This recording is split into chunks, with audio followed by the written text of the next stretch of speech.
Hola a todos y todas. A continuación vamos a ver el teórico de diagnóstico por imágenes, radiografía del abdomen.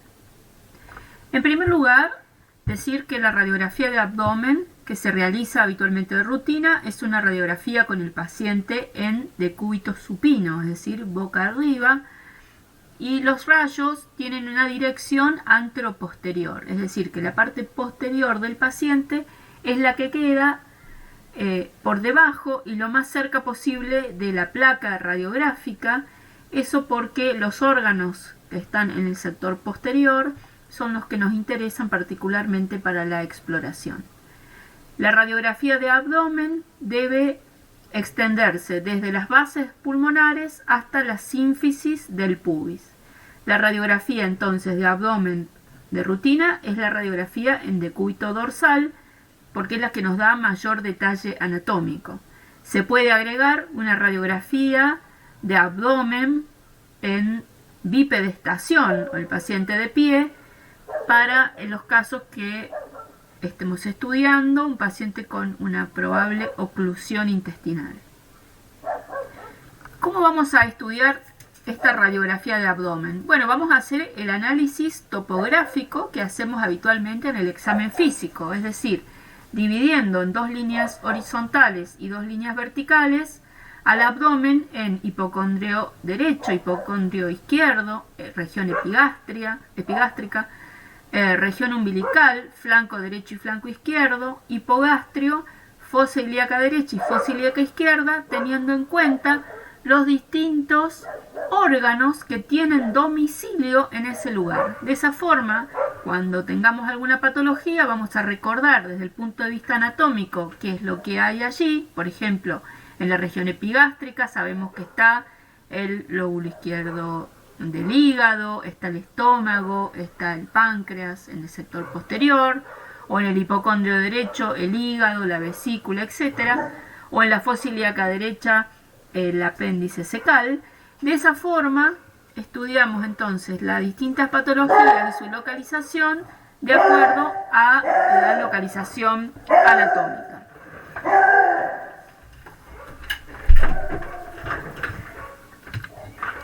¿Qué hay que ver en una radiografía de abdomen? Bueno, tenemos que ver tres cosas. Tenemos que ver partes blandas, aire o gas, que lo vamos a llamar indistintamente, y calcio. Con respecto a las partes blandas, es la parte de la radiografía que menos detalle vamos a tener, ya que los órganos que tienen densidad de tejido blando van a tener igual densidad y por lo tanto va a ser difícil de diferenciar uno de otro. Pero tenemos que reconocer el borde libre de los psoas, los contornos de los riñones, la sombra hepática, la vejiga cuando está distendida con líquido, como está rodeada de grasa perivesical, la vamos a poder identificar, y en grandes rasgos, sin mucho detalle anatómico, alguna masa de partes blandas. Con respecto al aire o gas, habitualmente encontramos aire en el tubo digestivo como producto de la ingestión, digamos, de aire y un poco por la producción bacteriana.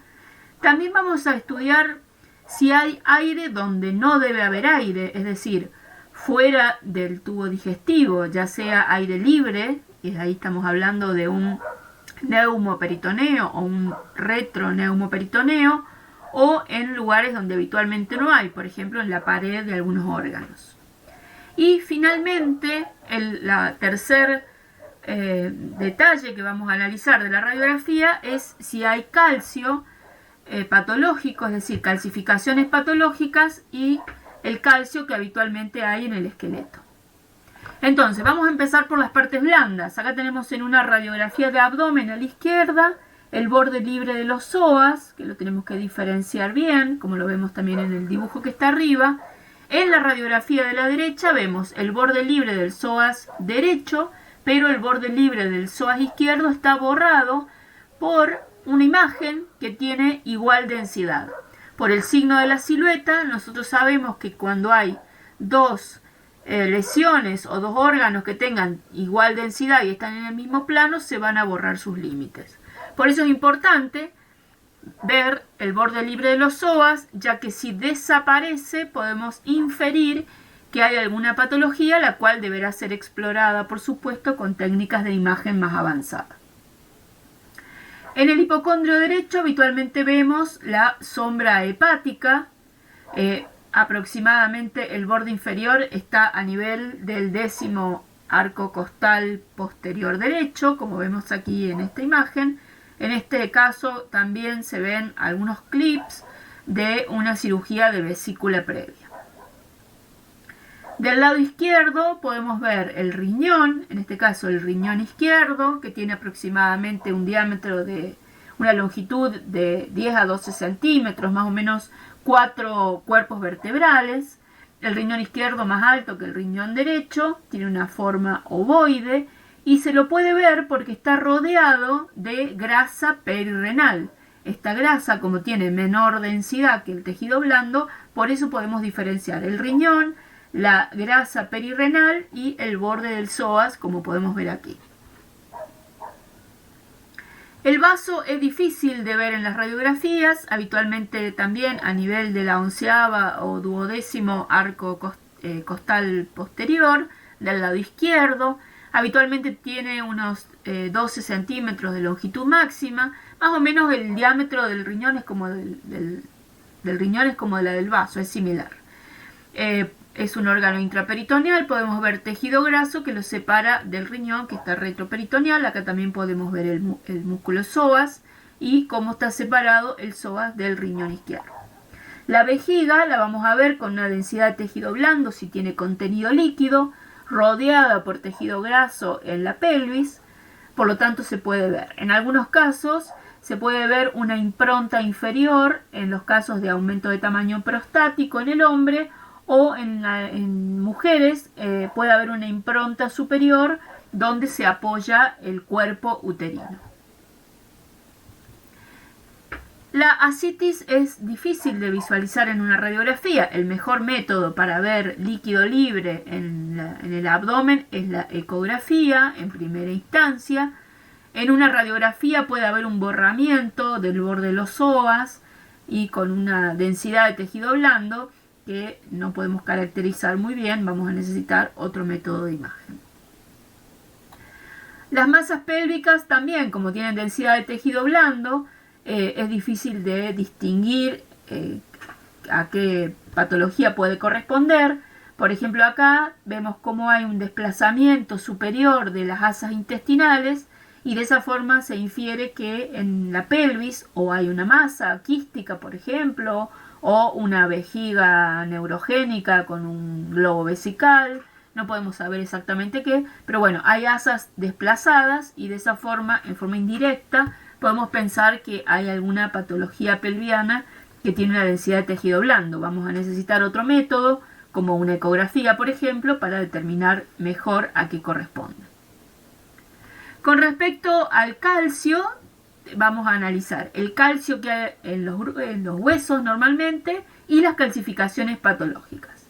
En este ejemplo, a la izquierda hay una parte del abdomen, en este caso los huesos de la pelvis, que son normales, y a la derecha una patología que provoca un aumento de la densidad ósea, en este caso en múltiples huesos, en este caso metástasis de cáncer de próstata. Por lo tanto, siempre debemos analizar el calcio normalmente visible en los huesos cuando analizamos la radiografía de abdomen.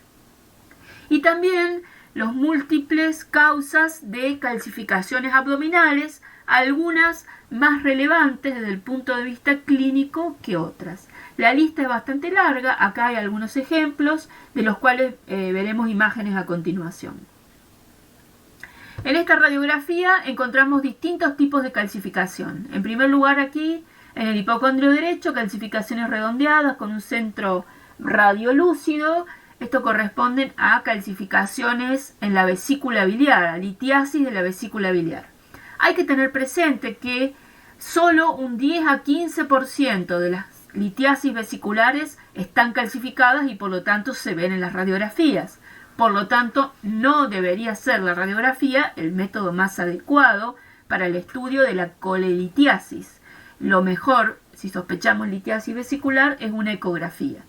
También sobre el hipocondrio derecho vemos calcificaciones condrocostales, estas calcificaciones en la parte anterior de los arcos costales que empiezan a verse después de los 20 años y van progresando con la edad. También tenemos acá una calcificación que corresponde a un ganglio mesentérico calcificado, por ejemplo, en pacientes que han tenido algún proceso infeccioso o inflamatorio peritoneal, pueden quedar ganglios calcificados en forma de granulomatosa. También encontramos clips quirúrgicos en la fosa ilíaca derecha, posiblemente algún antecedente quirúrgico que pueda tener el paciente, y en la pelvis pequeñas calcificaciones redondeadas muy frecuentes con la edad que corresponden a flebolitos, es decir, calcificaciones venosas. Acá vemos con mayor detalle un flebolito a la izquierda, es una calcificación redondeada que suele tener un centro radiolúcido. Estos son totalmente asintomáticos, son hallazgos y no tienen importancia clínica, corresponden a pequeñas venas calcificadas, es más frecuente en mujeres. Y a la derecha una calcificación ovoide de bordes irregulares en la topografía del uréter y más precisamente en la unión uretero-vesical, en este caso en un paciente que tiene una litiasis ureteral. Las litiasis renales, la mayoría de los casos son radioopacas, porque tienen calcio, oxalatos de calcios, y en general tienen la forma del molde, o toman la forma del molde donde están, en este caso, por ejemplo, del uréter, por eso tiene esta forma alargada. Desde el punto de vista clínico es mucho más importante esta litiasis ureteral, que posiblemente condicione una hidronefrosis y un cólico renal en el paciente, que esta imagen de la izquierda, que corresponde a un flebolito y que está en un paciente totalmente asintomático y en el cual no tenemos que hacer nada más. Acá vemos otro ejemplo de ganglios mesentéricos calcificados múltiples calcificaciones, acá de mayor tamaño. Estos en general se corresponden con procesos inflamatorios infecciosos previos. Si vemos calcificaciones en la topografía del páncreas, como vemos acá en el dibujo de Netter, el uncinado, la cabeza, el cuerpo y la cola del páncreas, en este caso, dibujando la forma del órgano con calcificaciones groseras de distinto tamaño. Esto se debe a calcificaciones pancreáticas por pancreatitis crónica. La litiasis de la vesícula tiene esta forma poliédrica con centros radiolúcidos y como una cascarita de huevo calcificada en la periferia. Solo se ven de esta forma en un 10 a 15% de los casos, por lo tanto la radiografía no es el mejor método para estudiar la litiasis vesicular. A estos pacientes hay que hacerle ecografía. O también podemos ver la calcificación de la pared vesicular. A esto se lo llama vesícula en porcelana por su aspecto en la macroscopía. Esta condición tiene alguna relación con las neoplasias de vesícula biliar, por lo que al observar este hallazgo en las radiografías tenemos que sugerir la extracción de la vesícula. La litiasis renal, en su mayoría de los casos, en 80-90% de los casos, tiene calcio, por lo tanto se puede ver en las radiografías. Hay que tener presente que no todas las litiasis renales se ven en radiografías, es decir, si tengo una radiografía negativa, lo mismo el paciente puede tener litiasis renal. La forma de la litiasis en general adopta el molde donde está, por ejemplo a nivel de los cálices o a nivel de la pelvis renal. En la imagen de la derecha vemos múltiples litiasis en ambos riñones, de pequeño tamaño, infracentimétricas. O también podemos encontrar que adopten la forma de la pelvis y de los cálices. A esta litiasis la vamos a llamar litiasis coraliforme o en astas de ciervo. También podemos encontrar calcificaciones de las glándulas suprarrenales. En general son hallazgos que no tienen ninguna clínica, pueden estar relacionadas a, por ejemplo, a tuberculosis o alguna enfermedad granulomatosa previa. Muchas veces son calcificaciones idiopáticas que no repercuten desde el punto de vista clínico. Acá las vemos en la radiografía y también en una tomografía computada. Podemos ver las dos glándulas suprarrenales calcificadas. Calcificaciones redondas, como en este caso en el hipocondrio derecho en nuestro medio, tenemos que pensar en el quiste hidatídico. No todos los quistes hidatídicos están calcificados. El órgano blanco por excelencia es el hígado, por lo tanto podemos encontrarnos con este tipo de imágenes que se corresponden a quistes hidatídicos ya en su última etapa, digamos. Más raramente, pero también puede haber algunas metástasis de tumores mucinosos, de colon por ejemplo, o de estómago, es decir, aquellos tumores productores de mucina la mucina tiene alta densidad y podemos encontrar, por ejemplo, lesiones calcificadas, como en este ejemplo en tomografía o en esta radiografía de abdomen. También podemos observar en las radiografías y en pacientes más añosos, hipertensos, etc., calcificaciones vasculares. En la imagen de la izquierda vemos la aorta y las arterias ilíacas primitivas, las arterias ilíacas externas y femorales con ateromas calcificados. Y en este ejemplo, a la derecha, vemos una gran dilatación aneurismática de la aorta abdominal, también con sus paredes calcificadas. Con respecto a la distribución gaseosa, habitualmente se encuentra aire en estómago, por aire deglutido normalmente, un poco en colon y muy poco en el intestino delgado. En menor medida aire que producen las bacterias. ¿Cómo reconocemos cuál es el intestino delgado y cuál es el colon? Bueno, en general, por regla general, el intestino delgado está en la porción central del abdomen, unido, digamos, por el mesenterio, que va desde el hipocondrio izquierdo a la fosa ilíaca derecha. Tiene un calibre menor a 2,5 centímetros. Los pliegues o válvulas conniventes pasan de lado a lado y estos pliegues están muy cerca uno de otros. El colon, en cambio, tiene un calibre mayor, por eso se lo llama intestino grueso. Tiene aproximadamente 2 a 3 centímetros entre pliegue y pliegue. Estos pliegues se los llaman austras, están más lejos uno de otro respecto al intestino delgado. El calibre del colon es variable, se dice aproximadamente 5 centímetros y como su nombre lo indica, marco colónico, está en la periferia del abdomen. Entonces en una radiografía podemos encontrar el aire, por ejemplo, en el estómago. Si el paciente está de pie, normalmente podemos ver un nivel hidroaéreo. La forma del estómago es bastante variable de acuerdo a la composición física del paciente y si está de pie o acostado.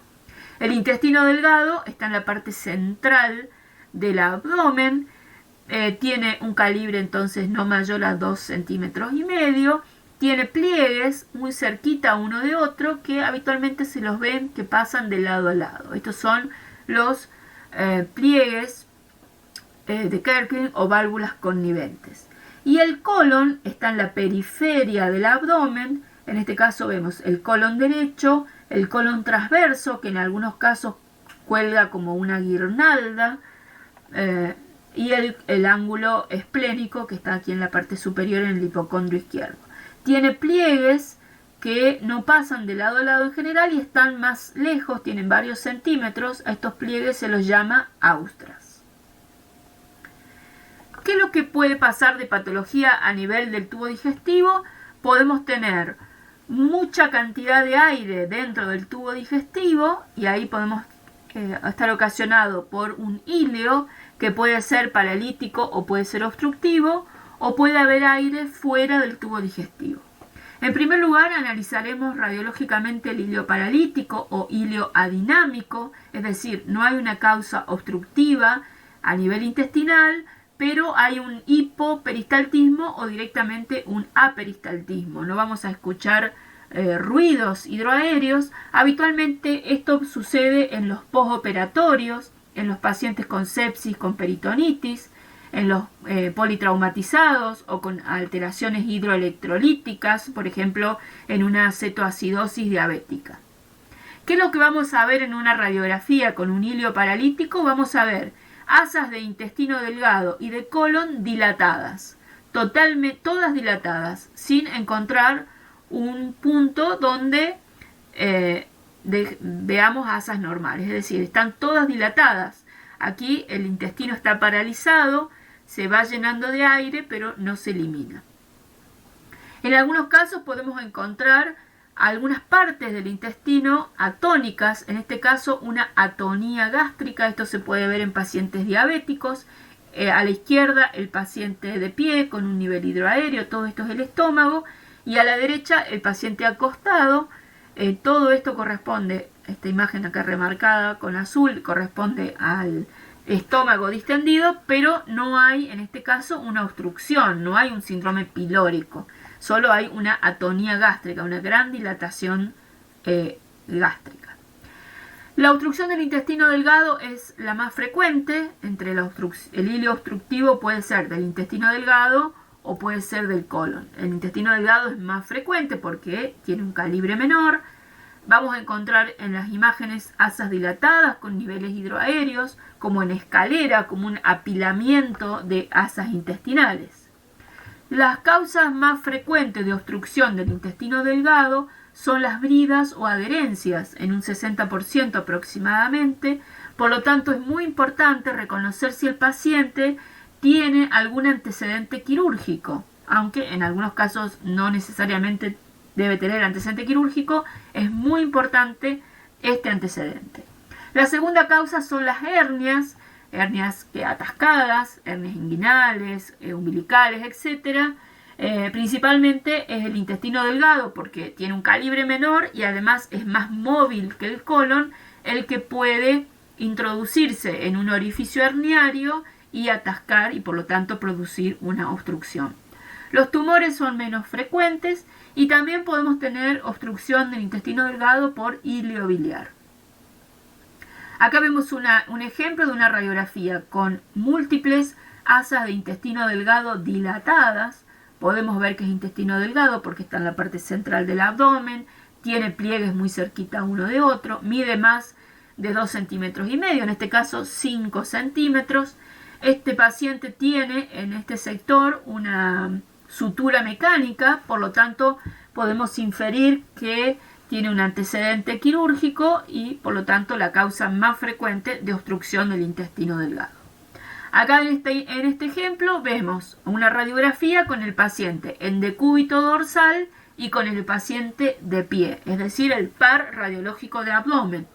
En este caso de probabilidad de obstrucción intestinal sirve hacer también la radiografía con el paciente de pie para ver los distintos niveles hidroaéreos. La radiografía directa de abdomen con el paciente en decúbito dorsal o acostado nos va a servir para analizar el nivel de obstrucción. Posteriormente a la radiografía de abdomen, para determinar la causa de obstrucción del intestino delgado, se recomienda realizar tomografía computada, donde vamos a encontrar asas intestinales delgadas dilatadas con niveles hidroaéreos y buscamos el punto de transición, es decir, el lugar donde viene una asa dilatada y en un lugar se disminuye el calibre hasta hacerse normal. Ese punto de transición nos va a hacer el diagnóstico, según su localización, de dónde está o cuál es la causa y dónde está la obstrucción, porque estas obstrucciones de intestino delgado tienen tratamiento quirúrgico. La obstrucción del colon es menos frecuente, aproximadamente el 25% de los hilios obstructivos son del colon, son más frecuentes en personas de mayor edad y en la mitad de los casos aproximadamente por cáncer de colon, que en muchos casos debuta con una obstrucción colónica.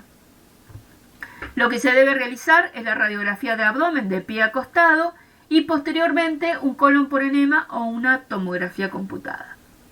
Entonces, en primer lugar, realizamos la radiografía de abdomen. Acá podemos ver el colon dilatado, el ciego, colon ascendente, ángulo hepático, colon transverso colgando como en guirnalda, el ángulo esplénico, el colon descendente.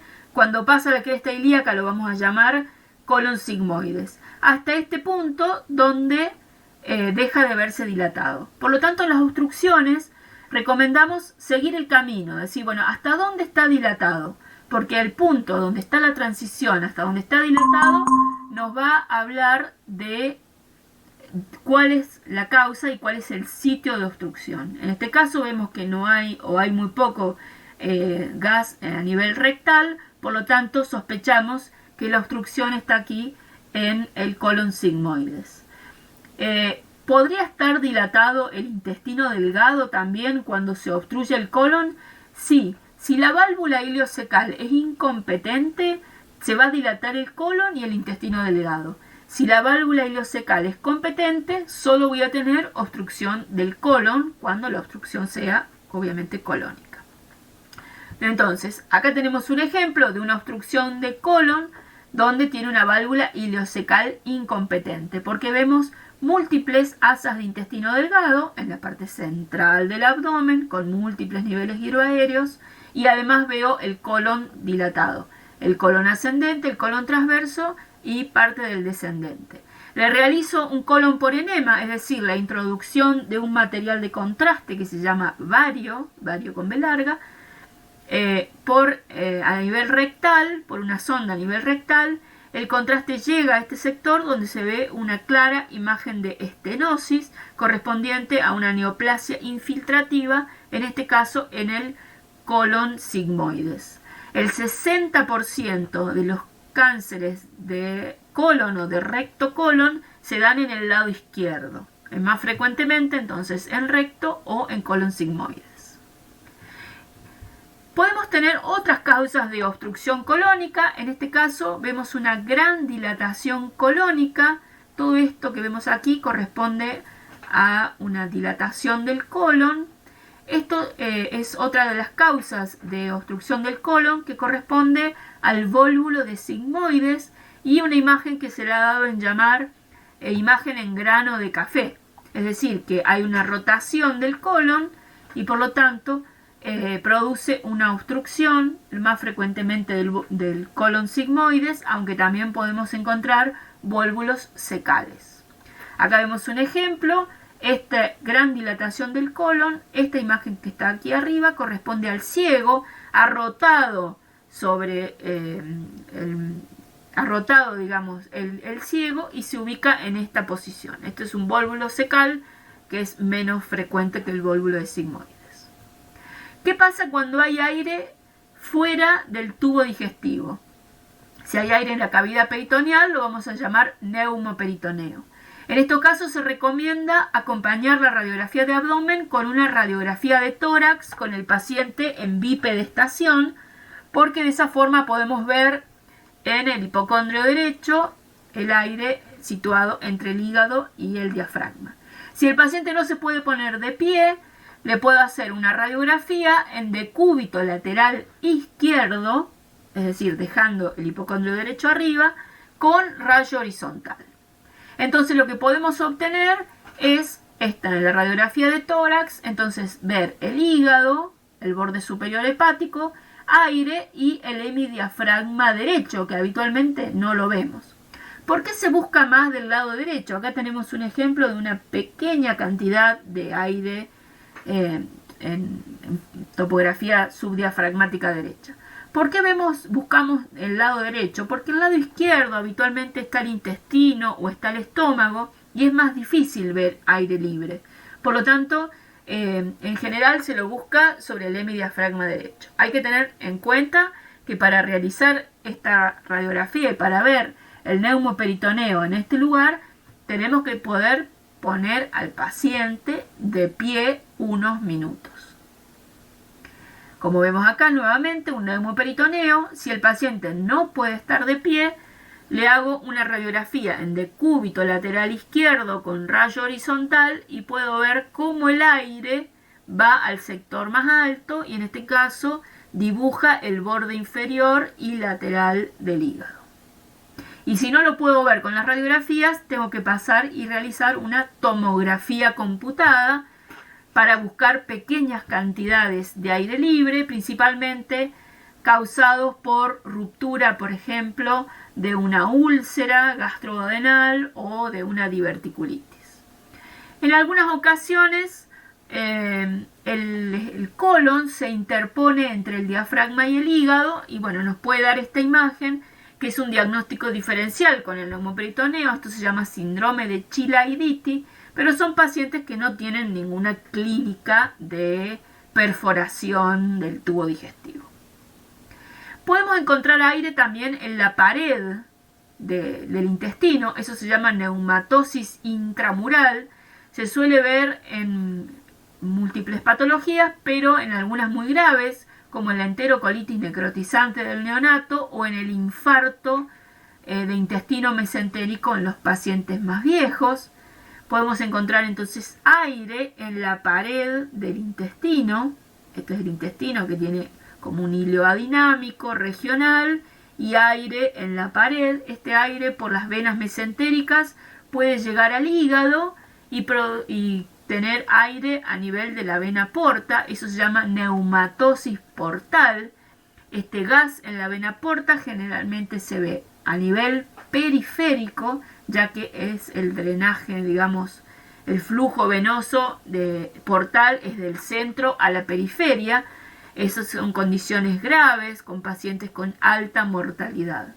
Hay que diferenciar la neumatosis portal del aire en la vía biliar.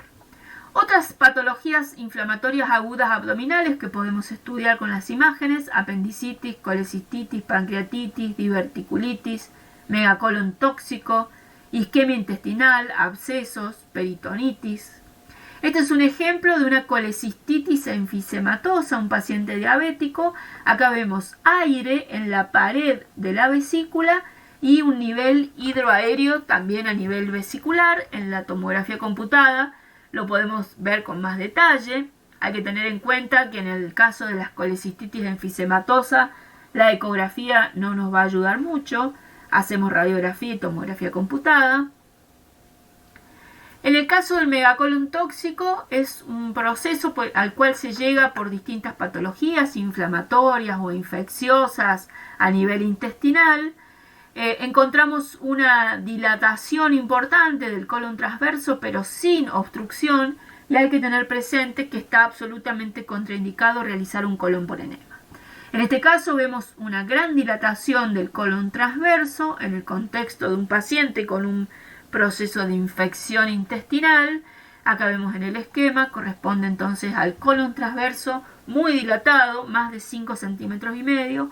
Pensemos en el megacolon tóxico. En este ejemplo vemos aire a nivel subfrénico izquierdo, podemos ver el diafragma y un nivel hidroaéreo en la radiografía de perfil también. Luego en la tomografía computada vemos cómo hay una colección subfrénica con aire que venía de un proceso de una pancreatitis aguda. Podemos encontrar también materia fecal a nivel del colon, en este caso a nivel rectal. Esto se llama coprostasis, cuando hay abundante materia fecal a nivel del colon. En este caso un fecaloma visto en tomografía computada. No es necesario, por supuesto, una tomografía computada, pero podemos apreciar esta imagen que se la llama en general en miga de pan, que corresponde a una causa también de obstrucción del colon en pacientes generalmente ancianos por un fecaloma. Podemos encontrar también en una radiografía cuerpos extraños, por ejemplo, en este caso una sonda para alimentación a nivel del esófago, estómago y que finaliza a nivel del ángulo de Treitz. Es una sonda esófago gastroduodenal. O podemos encontrar con estos catéteres que se colocan a nivel de la pelvis renal, en el uréter y con el extremo inferior a nivel vesical, en los casos de obstrucción de la vía urinaria. Esto se lo llama catéter doble pigtail. Pigtail quiere decir cola de chancho. Catéter doble pigtail o doble J. Podemos observar también la presencia, por ejemplo, de un stent, en este caso un stent a nivel del colon por un proceso neoformativo en el colon izquierdo. Podemos encontrar también, por ejemplo, esto que es un filtro en la vena cava inferior. Estos filtros se colocan en los pacientes con trombosis venosas profundas para evitar que estos trombos migren produciendo embolización a nivel de las arterias pulmonares. Y la imagen entonces característica es esta imagen entonces de un filtro de vena cava superior. En pacientes, por ejemplo, en pacientes psiquiátricos o en cárceles también, se pueden ver por ingestión de cuerpos extraños, en este caso clavos, partes de vidrios, pilas de esas pequeñitas, además en este caso también un piercing que había a nivel umbilical. Bueno, también se pueden ver en las radiografías porque tienen una densidad del metal. Una mini autoevaluación para ver de esta clase algún concepto. Acá vemos una radiografía de abdomen con el paciente acostado y de pie, en el cual tenemos que preguntarnos entonces, ¿dónde está la patología? ¿A nivel de las partes blandas? ¿A nivel del aire en el tubo digestivo o aire extraluminal? ¿O hay una patología que hay algún problema de calcio, de calcificaciones patológicas o a nivel de los huesos que habitualmente vemos en la radiografía? Bueno, acá en primer lugar vemos niveles hidroaéreos en la parte central del abdomen. Eso quiere decir que es intestino delgado. Dijimos que la obstrucción del intestino delgado es más frecuente. Y además tengo aire extraluminal en el hipocondrio derecho. ¿Qué órganos tienen? Acá vemos mejor aire, entonces esta imagen tubular en el hipocondrio derecho. ¿Qué órganos tienen domicilio en el hipocondrio derecho? Bueno, aquí está el hígado, la vesícula, la vía biliar, parte del colon, del ángulo hepático del colon. Bueno, entonces tenemos que saber qué órganos tienen domicilio en ese lugar para poder acercarnos a la patología.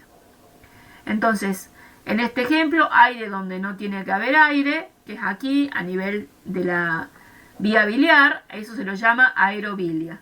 Lo diferencio del aire en la porta porque es central, y el aerobilia puede estar porque el paciente, por ejemplo, tiene alguna cirugía previa o alguna alteración a nivel del esfínter o